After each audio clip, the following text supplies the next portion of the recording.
왜 이런 일이 나에게 일어났을까? 라는 질문을 던져주는 그런 말씀이 있습니다. 구약 성경의 아주 중요한 부분을 차지하고 있죠.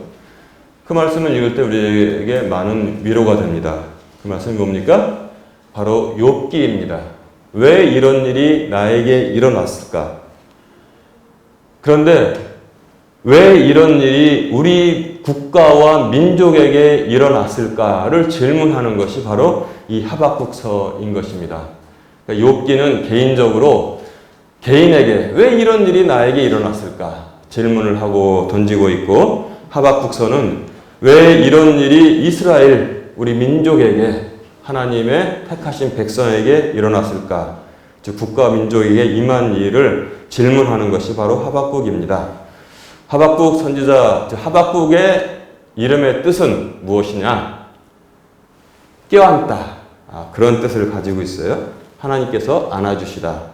그래서 하박국서를 3장으로 되어 있지 않습니까? 쭉 읽어보면은 심판 중에라도 우리 민족을 잊지 아니하시고 긍휼을 베풀어 주시옵소서, 그런 이 주제가 나오고 있어요. 그러니까 심판 중에 거룩하심, 심판 중에 긍휼하심을 하박국 선지자는 우리에게 알려주고 있습니다. 그런데 하박국 전체도 그렇지만 오늘 말씀으로 읽은 하박국 3장은 우리가 처한 이 상황, 현 상황, 그리고 또 신실한 자의 할 일, 그러한 악한 상황에 처했을 때 신실한 자들이 어떻게 해야 하는지를 분명하게 말씀해주고 있습니다. 그러니까 신실한 자의 미래는 또한 어떻게 될 것이다, 간단하게 끝내고 있는데, 그 미래는 어떻게 하냐면 주 하나님은 나의 힘이시니 그분께서 나의 발을 암사슴에 발같게 하사 나를 나의 높은 곳들에서 다니게 하시리로다. 그렇게 결론을 내리고 있습니다. 이 민족에게 임한, 국가에 임한 이 어려움 속에서도 그러나 주님께서 진노 중에라도 긍휼을 잊지 아니하시며, 또 우리 할 일은 무엇이냐? 나는 여전히 주를 기뻐하며 내 주 구원의 하나님을 기뻐하리로다. 그게 바로 우리의 할 본분이라고 짤막하게 말씀하고 있는데, 그 본분을 행할 때 하나님께서 결론은 무엇이냐? 주 하나님은 나의 힘이시니 그분께서 나의 발을 암사슴에 발같게 하사 나를 나의 높은 곳들에서 다니게 하시리로다. 그렇게 결론 내리고 있는 것입니다. 여러분, 우리가 지금 중국에서 시작된 우한 폐렴으로 좀 불편함을 느끼고 있는데, 이게 전염률은 조금 높지만 치사율은 그렇게 높지가 않은 것 같아요. 특히 우리나라는 또 의료 선진국이기 때문에 중국보다 훨씬 치사율이 낮은 것을 볼 수 있습니다. 단지 우리에게 주는 것은 불편함을 많이 주는데, 이때 우리가 한번 깊이 생각해 볼 수 있는 그러한 계기를 갖는다면 우리 모두에게 오히려 영적으로는 유익이 되는 시간이 되리라고 저는 생각합니다. 위중한 상황이라기보다 주목해야 될 상황이 아닌가 이렇게 생각합니다. 오늘 말씀 보니까 하박국 3장 5절에 이렇게 말씀을 하고 있습니다. 역병이 그분 앞에서 나갔고 타오르는 숯이 그분의 발에서 나갔도다. 이렇게 말씀하고 있어요. 역병이 어디서 나왔다는 거예요? 그분 앞에 역병이 쭉 걸어가서 민족들을 심판하여서 피폐하게 만들어 줄 것이다. 이렇게 하박국 선지자는 기도와 찬양을 통해서 말씀을 전하고 있습니다. 역병이 주 앞에서 나간 사건들이 구약에 많이 기록되어 있죠? 언제 그랬습니까? 주의 백성 이스라엘이 애굽에서 나오기 전날 밤 역병이 누구를 찾아갔습니까? 애굽의 각 집마다 역병이 찾아가서 주의 칼을 내리침으로 말미암아 바로로부터 맷돌 뒤에 앉은 여종의 첫 자식은 다 그날 밤에 죽은 것을 성경이 전하고 있습니다. 또한 뭐예요? 심지어 우양의 새끼까지 첫째로 난 소사들은 전부 다 그날 밤에 죽었던 것을 성경이 전하고 있습니다. 그런데 그들에게는 어둠이 있었고 이스라엘 자손의 집에는 빛이 있었다고 전하고 있습니다. 딱 이유가 뭐예요? 하나님께서 택하신 백성, 언약을 주신 백성, 그리고 뭡니까? 어린 양을 잡아서 그 피를 문설주와 문기둥에 발랐던 것, 딱 그 이유 하나 때문에 하나님께서 그 집들을 전부 다 넘어가셨다는 것입니다. 주의 백성에게 이 역병이 또한 마찬가지로 넘어가기를 주님의 이름으로 축원합니다. 우리는 믿습니다. 그리고 또 역병이 한번 민족들을 심판한 게 언제예요? 가나안에 들어갈 때도 그랬고, 그 다음에 예루살렘을 누가 내려왔습니까? 바벨론 군대가 포위하고, 그리고 그들의 물과 양식이 다 떨어질 때까지 기다리고 있었을 때 히스기야가 주 앞에 간절히 백성들과 더불어서 간구하였습니다. 그런데 그 전날 어떤 일이 있었습니까? 이 바벨론 대왕의 랍사게가 이스라엘의 하나님을 모욕하면서 또한 이스라엘 예루살렘 성에 있는 모든 임금과 백성들에게 교만하게 말했던 그 다음날 아침에 일찍 일어났더니 어떤 일이 있었습니까? 하나님의 천사라고 되어 있지만 이것은 바로 역병이 바로 바벨론 군대를 모두 휩쓸어서 무수히 많은 사람들이 죽어나갔고, 그래서 그들이 부랴부랴 자기 나라로 도망갔던 것을 성경이 우리에게 알려주고 있습니다. 역병은 또한 타오르는 숯, 이것은 하나님의 사자라는 사실을 우리가 성경을 통해서 알 수 있습니다. 그리고 12절에 보면은 우리가 어떤 일이 있었는지를 한번 같이 비교해서 보면은 더 의미가 있습니다. 12절에 주께서 경노하사 그 땅을 지나 행진하셨으며 주께서 분노하사 그 이교도들을 타작하셨나이다. 이렇게 아주 무서운 말씀을 하고 있어요.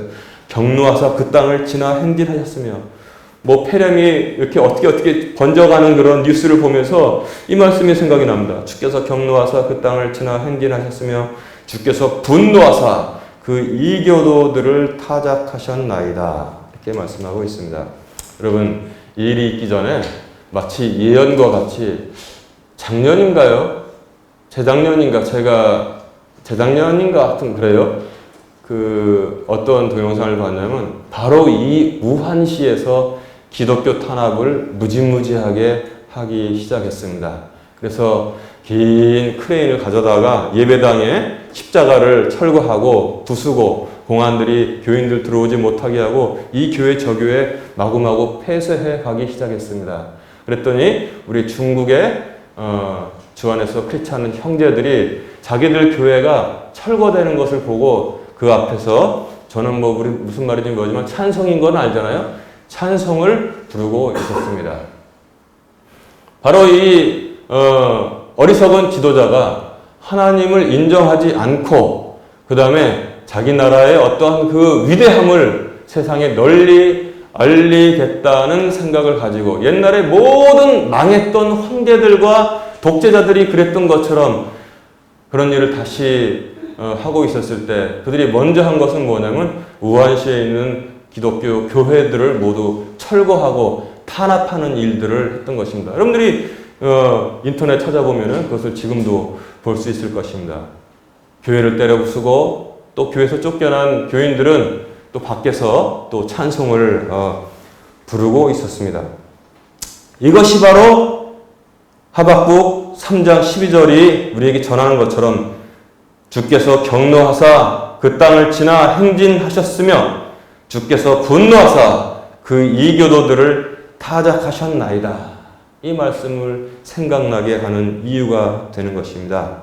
우리 13절에 어떻게 말씀하고 있습니까? 주께서 주의 백성의 구원을 위해 곧 주의 기름 부음 받은 자의 구원을 위해 나아가사 그 사악한 자의 집에서 그 기초를 목까지 드러내심으로써 그 머리를 상하게 하셨나이다.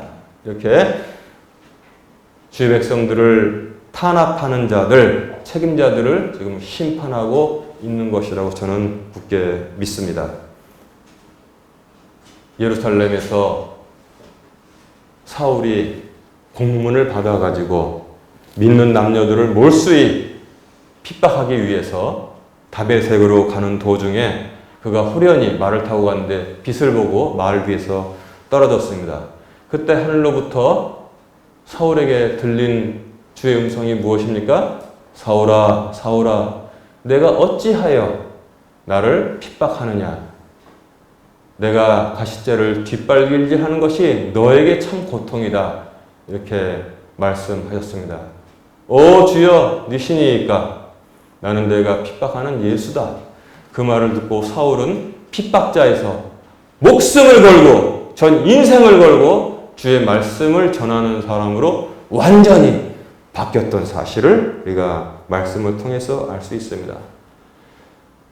자기 나라를 위대하게 만드는 것 좋고 잘 살게 하는 것 좋은데 왜 주를 핍박하면서 주의 백성들을 핍박하면서 이렇게 나가는지 그 기초가 잘못되었다는 것을 성경은 우리에게 전하고 있습니다. 또 14절을 읽어보겠습니다. 주께서 그의 마을들의 머리를 그의 막대기들로 찌르셨나이다.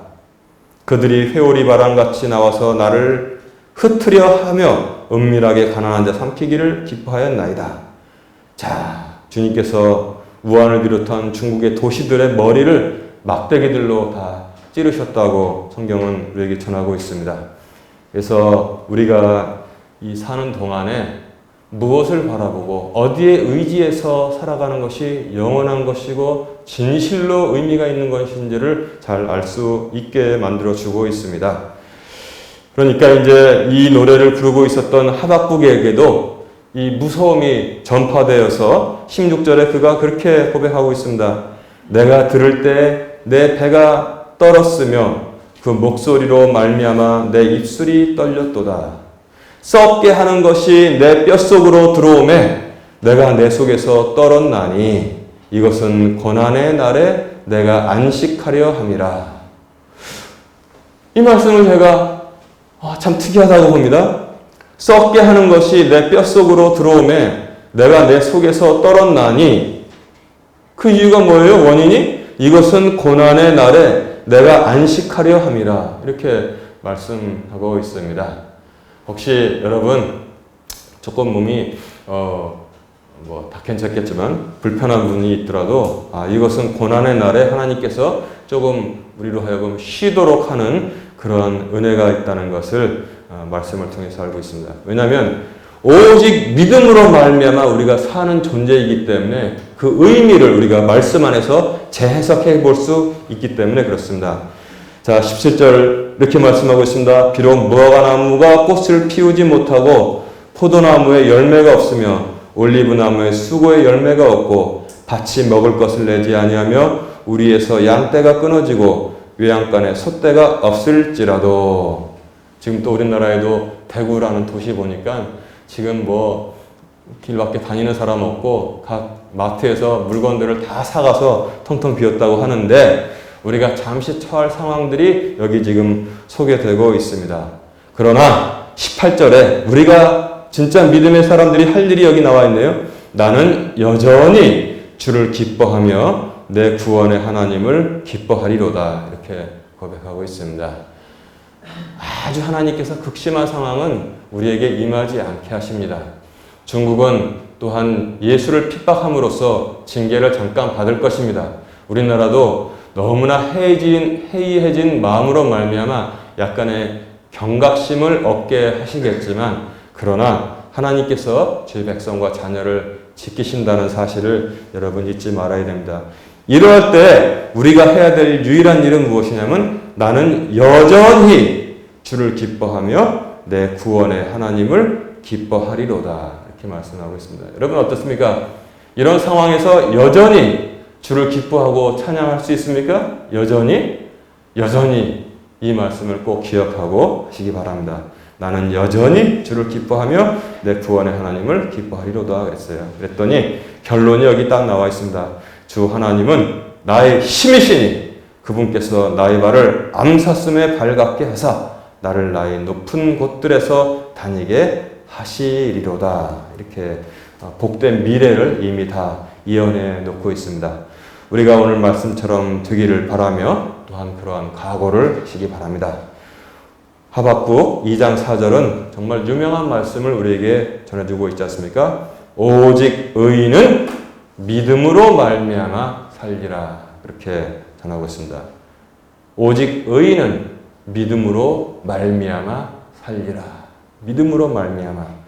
그래서 주께서 주님의 경계의 뜻을 다 이루시고 진노하시는 중에도 이 나라를 기억하시며 긍휼을 베풀어 주실 것을 우리가 위해서 기도하시고 또한 수년 내에 부흥케 하소서라는 예언자의 그런 고백과 같이 우리나라가 또한 중국도 하나님의 역사를 심판하시는 그 회초리 앞에서 겸손해져야 돼요. 하나님 앞에서는 겸허해져서 자기 자신들을, 우리 자신들을 돌아보고 오직 하나님 한 분께서 이 역사를 주관하시고 이끌어 가시는구나. 그러나 그 와중에도 우리를 결코 잊지 아니하시고 돌보시고 또한 우리가 믿음으로 응답할 때 여전히 주를 기뻐할 때 주님께서 반드시 우리의 발을 암사슴에 밟게 하사 우리들의 높은 곳으로 다니게 하실 것을 믿습니다. 하나님의 놀라운 은혜가 우리 모두에게 충만한 한 해가 되기를 주님의 이름으로 축원합니다.